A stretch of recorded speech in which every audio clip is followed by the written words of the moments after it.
اسے مجذوب کہتے ہیں. فیض بھی ہے، علم بھی ہے، اسے محبوب کہتے ہیں.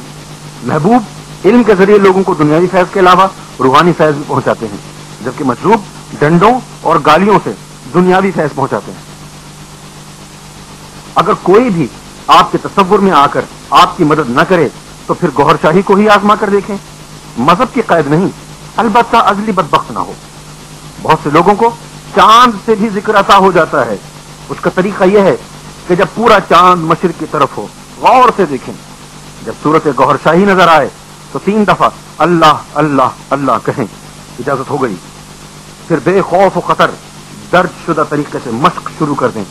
یقین جانیے چاند والی صورت بہت سے لوگوں سے ہر زبان میں بات چیت بھی کر چکی ہے. آپ بھی دیکھ کر بات چیت کرنے کی کوشش کریں.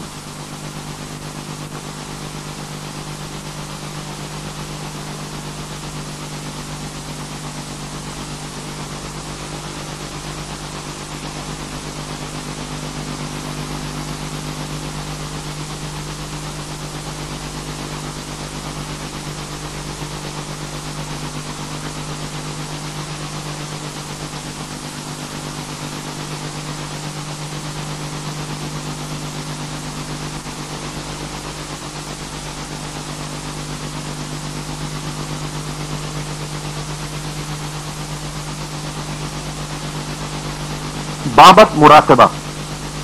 بہت سے لوگ روحوں، لطائف، شکتیوں کی بیداری اور روحانی طاقت سیکھے بغیر مراقبہ کرنے کی کوشش کرتے ہیں.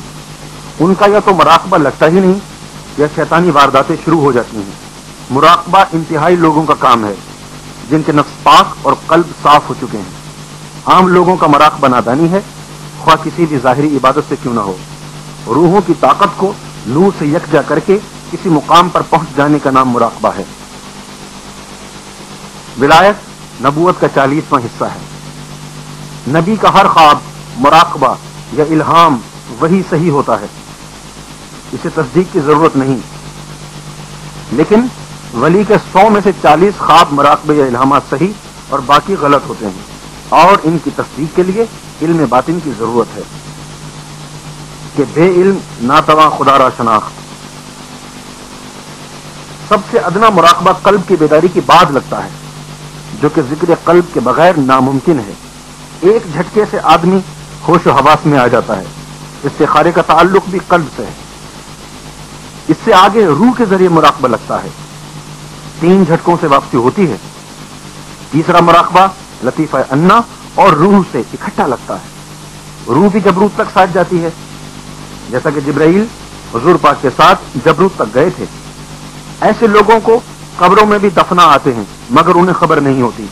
ایسا مراقبہ اصحاب کہف کو لگا تھا جو 300 سال سے زائد عرصہ غار میں سوتے رہے.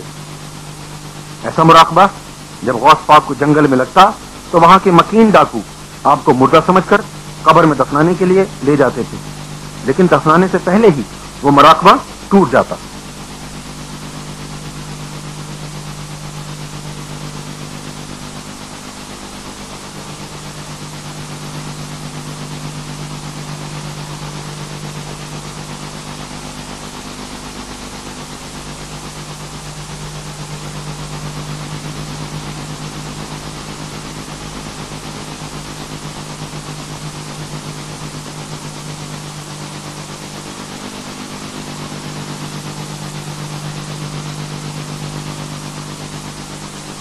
اللہ کی طرف سے خاص الہام اور وحی کی پہچان.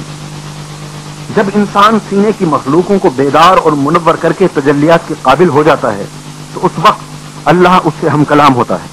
یوں تو وہ قادر مطلق ہے، کسی بھی ذریعے انسان سے مخاطب ہو سکتا ہے، لیکن اس نے اپنی پہچان کے لیے ایک خاص طریقہ بنایا ہوا ہے تاکہ اس کے دوست شیطان کے دھوکے سے بچ سکیں. سب سے پہلے سریانی زبان میں عبارت سالک کے دل پر آتی ہے اور اس کا ترجمہ بھی اسی زبان میں نظر آتا ہے جس کا وہ حامل ہے. وہ تحریر سفید اور چمکدار ہوتی ہے اور آنکھیں خود بخود بند ہو کر اسے دیکھتی ہیں. پھر وہ تحریر قلب سے ہوتی ہوئی لطیفہ سری کی طرف آتی ہے جس کی وجہ سے زیادہ چمکنا شروع ہو جاتی ہے. پھر وہ تحریر لطیفہ اخفا کی طرف آتی ہے، اخفا سے اور چمک حاصل کر کے زبان پر چلی جاتی ہے. اور زبان بے ساختہ وہ تحریر پڑھنا شروع کر دیتی ہے۔ اگر یہ الہام شیطان کی طرف سے ہو تو منور دل اس تحریر کو مدھم کر دیتا ہے۔ اگر تحریر زور آور ہے تو لطیفہ سری یا اخفا اس تحریر کو ختم کر دیتے ہیں۔ بالفرض اگر لطیفوں کی کمزوری کی وجہ سے وہ تحریر زبان پر پہنچ بھی جائے تو زبان اسے بولنے سے روک لیتی ہے۔ یہ الہام خاص ولیوں کے لیے ہوتا ہے۔ جب عام ولیوں کو اللہ تعالی فرشتوں یا ارواح کے ذریعے پیغام پہنچاتا ہے، جب خاص الہام کی تحریر کے ساتھ جبریل بھی آ جائیں تو اسے وہی کہتے ہیں جو صرف نبیوں کے لیے مخصوص ہے۔ بہشت کن لوگوں کے لیے ہے؟ کچھ اگلی جہنمی بھی اعمال و عبادت کے ذریعے بہشتی بننے کی کوشش کرتے ہیں، لیکن آخر میں شیطان کی طرح مردود ہو جاتے ہیں، کیونکہ بخل، تکبر، حسد ان کی وراثت ہے۔ حدیث میں ہے جس میں ذرہ برابر بھی بخل اور حسد تکبر ہے وہ جنت میں نہیں جا سکتا۔ بہشتی لوگ اگر عبادات میں نہ بھی ہوں تو پہچانے جاتے ہیں۔ یہ لوگ دل کے نرم اور صاف اور ہر حرص و حسد سے پاک اور سخی ہوتے ہیں۔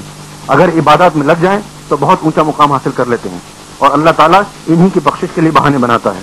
اور کچھ لوگ درمیان والے ہوتے ہیں، ان کا نیکی بدی کا پروانہ چلتا ہے، اور کچھ اللہ کے خواص ہوتے ہیں۔ انہی روحوں نے ازل میں اللہ سے محبت کری تھی۔ انہیں جنت اور دوزخ سے مقصد نہیں بلکہ اللہ کے عشق میں تن من دھن لٹا دیتے ہیں۔ اللہ کے ذکر اور رحمت سے اپنی روحوں کو چمکا لیتے ہیں، دیدار الہی بھی حاصل کر لیتے ہیں۔ جنت الفردوس صرف انہی روحوں کے لیے مخصوص ہے، اور انہی کے لیے حدیث ہے کہ کچھ لوگ بغیر حساب کے جنت میں جائیں گے۔ تشریح: جن کو دنیا کا نظارہ دکھایا، دنیا ان کے مقدر میں لکھ دی، انہوں نے نیچے دنیا میں آ کر دنیا حاصل کرنے کے لیے جان کی بازی لگا دی، چوری، ڈاکہ، رشوت، سود جیسے جرائم کو بھی نظر انداز کر دیا، حتیٰ کہ وحدانیت کا بھی انکار کر دیا۔ ان میں سے کچھ روحیں تھیں جنہوں نے جنت حاصل کرنے کے لیے مذہب یا عبادت بھی اختیار کی، لیکن عزازیل کی طرح بے سود ثابت ہوئیں، کیونکہ کوئی گستاخ یا اللہ کا ناپسندیدہ مذہب یا فرقہ ان کے راستے میں رکاوٹ بن گیا۔ دوسری ارواح جنہوں نے بہشت طلب کری تھی، انہوں نے دنیاوی کاموں کے ساتھ ساتھ عبادت اور ریاضت کو اولین ترجیح دی، اور قصور کی لالچ میں عبادت گاہوں کی طرف دوڑ لگائی اور جنت حاصل کرنے میں کامیاب ہو گئے۔ لیکن ان میں سے کچھ لوگ عبادت میں سست رہے، کیونکہ جنت ان کی قسمت میں تھی، اس لیے کوئی بہانہ ان کے کام آ گیا، لیکن وہ جنت کا وہ مقام حاصل نہ کر سکے جو نیکوکاروں نے حاصل کیا۔ انہی کے لیے اللہ نے فرمایا، کیا ان لوگوں نے سمجھ رکھا ہے کہ ہم ان کو نیکوکاروں کے برابر کر دیں گے؟ کیونکہ جنت کے 7 درجے ہیں۔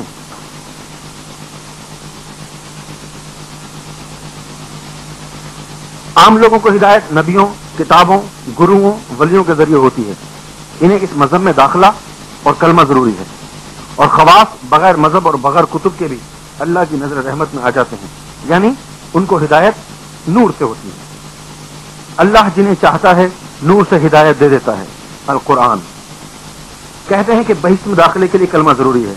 بہشت میں ان جسموں کو نہیں، روحوں کو جانا ہے، اور داخلے کے وقت پڑھنا ہے، تو پھر یہ روحیں مقام دین میں جا کر کسی بھی وقت کلمہ پڑھ لیں گی، مرنے کے بعد ہی صحیح، جیسے حضور پاک کی والدہ اور والد اور چچا کی روحوں کو مرنے کے بعد ہی کلمہ پڑھا گیا تھا، بلکہ خواص الخاص روحیں اوپر سے ہی کلمہ پڑھ کر یعنی اقرار و تصدیق کر کے آتی ہیں۔ حضور پاک نے فرمایا تھا کہ میں دنیا میں آنے سے پہلے بھی نبی تھا۔ یہ الفاظ روحوں کے لیے ہو سکتے ہیں، جسم تو اس دنیا میں ملا، قومیں ہوں سب سردار ہوتے ہیں، امتی ہوں سب نبی ہوتے ہیں، ورنہ ان کا کیا کام؟